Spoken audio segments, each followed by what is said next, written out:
I'd ask that we dispense with the quorum call and I be recognized. Without objection. Thank you, Mr. President. Mr. President, usually public corruption happens in secret. The politicians that do it, they know it's wrong to accept money in exchange for favorable government treatment, and so they hide it until they're found out. A textbook example would be Louisiana Governor Edwin Edwards, who in the 1990s was quietly taking bribes from businessmen who wanted to get licenses for riverboat casinos. In the late 1990s, Edwards was convicted of the crimes of extortion, racketeering, money laundering. The way in which he was doing it was like out of a movie.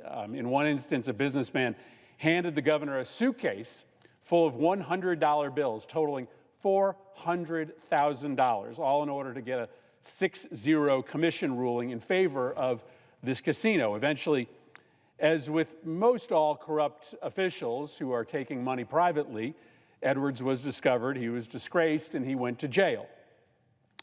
As we speak, our president, Donald Trump, is going to the Middle East on a public corruption tour. He's no less corrupt than Edwin Edwards of Louisiana. In fact, he's way more corrupt. Edwin Edwards took $400,000. Well, in the Middle East, Donald Trump will cement deals totaling in the billions in exchange for favorable treatment by the U.S. federal government for these Gulf countries. The key difference is that Donald Trump isn't hiding it like other corrupt officials are.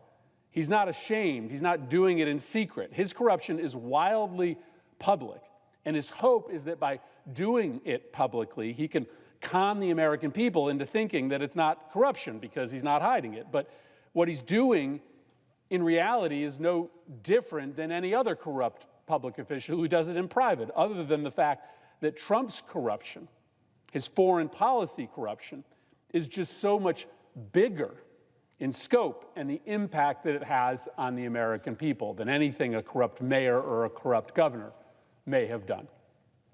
Trump's first major foreign trip, and he just landed, is to Saudi Arabia, Qatar, and UAE, not because these are our most important allies in the world, not because these are the most important countries in the world, not because he's going there to talk about making the Middle East more safe and more secure. No, his first trip is to these three countries because these are the three countries that have agreed to pay Donald Trump money. Donald Trump is going to collect tribute, and it's all just out in the open. Frankly, it's pretty easy to see this coming. Recent former presidents, Republicans and Democrats, have always very seriously and studiously avoided even the appearance of a conflict of interest. President Bush placed his assets into a qualified blind trust where investment decisions were made without his knowledge or input. Both Biden and Obama divested all of their assets except for cash and mutual funds. They didn't enter into any new business ventures while in the White House. In contrast, Trump has refused to abide by these standard ethics rules. His family runs his business, but nobody honestly believes that the kids are really in charge. President Trump is still calling the shots. His interests are not in a blind trust. He's made no pledge that he won't do new deals, even with foreign entities, while he's in office. In fact, he is doing deals seemingly every single week. He's open for business, and every foreign government knows it. In fact, it appears that right now the Gulf states are trying to outdo each other to up the price of buying an American president. And because Trump is greedy and he's insecure, he wants to fit in with the billionaire class, he is traveling to the region with his hat out for further solicitations. So let's ask, what is the going rate right now for a Gulf country to buy access to Donald Trump, to get favorable treatment from the federal government? For Qatar, we recently found out it's a $400 million luxury plane. This plane has been opulently configured for royal use. It's not a gift to the U.S. government. It's a personal gift to the president. The terms of the arrangement apparently include a stipulation that after Trump leaves office, it will be transferred to Trump, to his presidential library, which means Trump gets the so-called floating palace for himself. This is outrageous. We've never seen anything like this before in American history. A foreign government gifting a $400 million luxury plane to the President of the United States. This is spelled out as blatantly unconstitutional by our founding fathers. They wrote into the Constitution a specific clause called the Emoluments Clause, which prohibits federal office holders from accepting gifts from any king, prince, or foreign state without the consent of Congress. Like, how much clearer could it be? It's unconstitutional. It's illegal. The founding fathers knew it was an evil to have members of Congress or the President of the United States accepting expensive gifts from a foreign nation who in exchange want favors from the U.S. government. Donald Trump's acceptance of the luxury plane from a foreign monarch is basically the corruption that our founding fathers were seeking to prevent. But that's not all he's getting from Qatar. The Trump Organization recently signed a $5.5 billion golf course and real estate deal with Dar Global and Qatari Dar, a firm established by Qatar's sovereign wealth fund. $5.5 billion. While Trump's in office, it would have been unthinkable for any previous president to enter into a $5.5 billion business deal with anybody, never mind a foreign government, while they are in office, and it still should be unthinkable. Now, Qatar is a U.S. ally. It's a very important ally, but they're a complicated country. They have their own interests, some of which do not overlap with ours. A foreign government like Qatar should not have a $5 billion chit hanging over the head of a sitting U.S. president, and they should not be gifting him a $400 million plane. That should kind of go without saying. For Saudi Arabia, the price is also in the billions. Soon after leaving the White House, in Trump's first term, his son-in-law, Jared Kushner, created a private equity firm and got a $2 billion investment from Saudi Arabia. The board of the Saudi Sovereign Wealth Fund questioned whether this was smart to invest that much money in a totally unproven fund, but the Saudi Crown Prince himself overruled the board, undoubtedly seeing the political advantage of investing directly with the Trump family. But this was only the beginning. The Trump family has put things into overdrive during the second term. Within his first 3 weeks of office, Trump convened a meeting at the White House with the head of the Saudi Sovereign Wealth Fund, not to discuss matters of state, but to negotiate a deal between the PGA and the Saudi-backed LIV Golf Tour. You want to know why? To try to bring PGA tournaments back to Trump golf courses. Convene a meeting in the White House with the Saudis in order to enrich himself. In addition to the $5 billion Qatari real estate deal, the Trump Organization is also partnering with a Saudi firm on a $1 billion Trump-branded hotel and tower in Dubai. The property's website, it's just like, this is like unbelievable.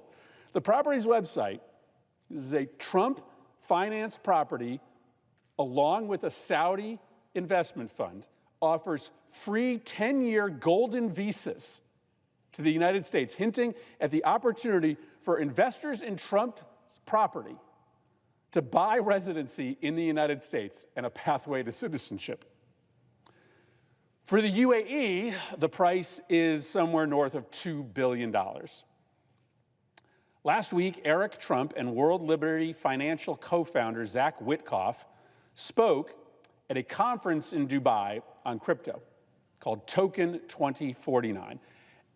As an aside here, it's just so fantastic and bone-chilling how transparent these guys are in their use of public positions to enrich themselves. I'm going to tell the story of Trump's stablecoin and the corruption with the Emiratis, but let's just pause for a second and consider the fact that the Trump family could have partnered with anybody in the world on their new crypto venture, World Liberty Financial. But of all the people in the world to partner with on this new crypto venture, they chose the son of Trump's Middle East envoy. Trump's Middle East envoy, the guy who's making all the decisions on U.S. policy in the Middle East, just to make it crystal clear to the Gulf countries that when they deal with World Liberty Financial, Trump's crypto venture, that they are dealing directly with the people responsible for making U.S. policy in the Middle East. It's just stunning. Literally, the sons of the president and the sons of the Middle East envoy running a crypto venture and then going directly into the Middle East in order to find their first investment. And guess what? Miracle, they found it. MGX, an investment firm backed by the Emirati government at this conference, announced that they had looked at all the crypto companies in the world that they could partner with to invest $2 billion in the crypto exchange Binance, and they selected, wait for it, drum roll, the company run by the sons of the President of the United States and the U.S. Middle East envoy. $2 billion. Now, World Liberty's role in this transaction is not that complicated. It's kind of similar to a bank. MGX, this Emirati firm, deposits $2 billion with the firm and in return receives the stablecoin to be used on these crypto exchanges. The firm holds on to these dollars, invests them, and keeps the profits for themselves. So the Trump-Witkoff company just gets basically a gift of capital. And if they just use that $2 billion to invest in treasury bonds, it would profit around $85 million a year from these investments alone. And the money goes directly to Trump, just directly to Trump. It's literally not complicated. Emiratis, World Liberty Financial, Donald Trump. This isn't 1990s Louisiana. Nobody's hiding it. On World Liberty's website, they say an entity affiliated with Donald J. Trump owns 60% of the equity in the company. And because of this deal, Trump and Witkoff can further capitalize because Trump's stablecoin just became the fifth most valuable stablecoin in the world because of the Emirati investment. And if the plane and the real estate deals and the private equity fund investment and the stablecoin weren't enough for you, Trump has found one last way for Gulf money to flow seamlessly into his pocket. It's called the Trump meme coin. What's the business model here? Trump gets a huge payment whenever he releases a batch of these meme coins, which, by the way, have no underlying value other than just the demand that people have for Trump's coin. And then each time a Trump coin is bought or sold, a small fee is routed directly to the company owned by Trump. According to one analysis, nearly $325 million in fees have been accrued since the coin was launched in January. Just 3 months, 4 months, 4.5 months, $325 million worth of fees. Trump hides the buyers of the coin. In this way, the meme coin is kind of a little bit like Louisiana corruption. But we know that the majority of the buyers aren't Americans who want to help Trump make this nation great again. The majority of the buyers of Trump coin are super rich foreigners, princes, oligarchs, authoritarians, who are buying the coin in order to get in good with Trump or to get something in exchange. Now, one great thing about buying the coin is that you get access to Trump and the White House. And again, they're not hiding this. 2 weeks ago, Trump announced that he would host a private dinner at the White House with seats reserved for exclusively for the top 220 Trump coin holders. In 2 days since the announcement, Trump's company made $900,000 in fees because everybody, mostly foreigners, many of them probably in the Gulf, were buying up the coin as quickly as they could in order to get one of these seats. If a mayor of a small town was selling meetings at City Hall for $1,000, he would be run out of town on a rail. But that's exactly what Donald Trump is doing in the Middle East and all over the world, as foreign buyers line up to buy the meme coin, guaranteed private access to Donald Trump at the White House. You cannot make this up. Now, the obvious question for the average American is, okay, what does this mean for me? Like somebody living in New Britain, Connecticut, might think it's kind of gross that Trump is lining his pockets as president, but they want to know, how does this actually affect me? Well, the most simple way to think about this is that if the guy that you elected to protect us and make our lives better is spending most of his time alternating between playing golf and cutting deals for himself, he's not protecting you. He's not spending any time trying to lower costs or defeat our enemies. Corruption, it can be a full-time job for Donald Trump. And that's a pretty lousy deal for the American people. But more importantly, when our foreign policy is for sale, we are less safe. Let me give you an example relative to the trip that Donald Trump is on right now. These countries aren't padding Donald Trump's pockets because they like him. They are paying him in order to get things from the federal government, from the U.S. government, without having to make any actual policy concessions that would benefit the U.S. people. Before anybody could begin to process the brazen corruption of the UAE Trump-Witkoff crypto deal, reports very quickly emerged that the Trump administration was considering changing regulations to make it easier for the country of UAE to purchase highly advanced semiconductors from U.S. manufacturers. This was a huge priority of the Emiratis, but the restrictions are on the UAE for a reason. The UAE has a very troubling and very close security relationship with China. And so the reason why we didn't allow U.S. companies to sell semiconductors directly to the UAE is because we believe that it would very easily become a conduit to China getting their hand on these advanced semiconductors and being able to leapfrog the United States in the business of advanced AI. But all of a sudden, once the cash payment to Trump through the crypto venture was announced, Trump signaled that he was willing to throw our security concerns out the window and transfer this sensitive technology to the UAE, even though it's likely that China will get their hands on this technology, allowing China to put themselves in a position to leapfrog us in the race for advanced AI. That would be a disaster for the American people, but that's what's happening. We might hand AI leadership to China because that's the price of Trump getting paid. And as long as he gets paid, he doesn't seem to care about the impact on regular Americans. The White House is open for business, and the Trump family is proudly advertising to the world where to send the check. They aren't trying to hide it. A $400 million luxury plane gifted to the President of the United States right as he is going over to negotiate potentially sensitive security arrangements with the Gulf countries. Every American, every Republican, every supposed national security advocate in the Senate should be outraged by this. We could look the other way, or we could join together, Republicans and Democrats, to stand up for this country and do something about it. I've joined with Senators Schatz and Coons and Booker to introduce a resolution condemning the acceptance of the plane.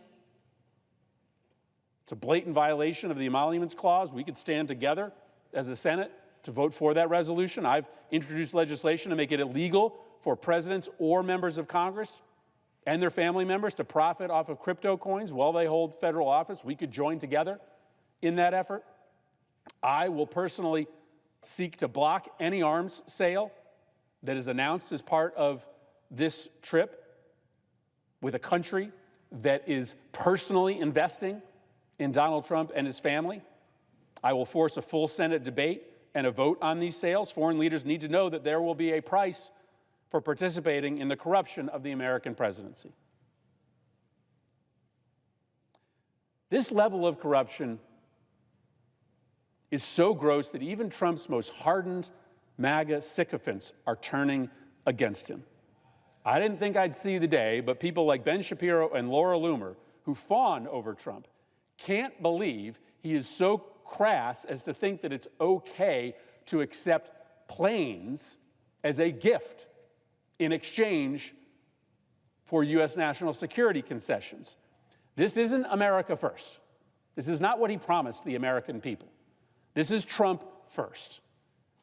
He is willing to put our nation's security at risk, take unconstitutional bribes, just so he can fly himself and his Mar-a-Lago golf buddies around the world in gold-plated luxury planes gifted to him by foreign governments, all while at the same time he tells Americans that they should be okay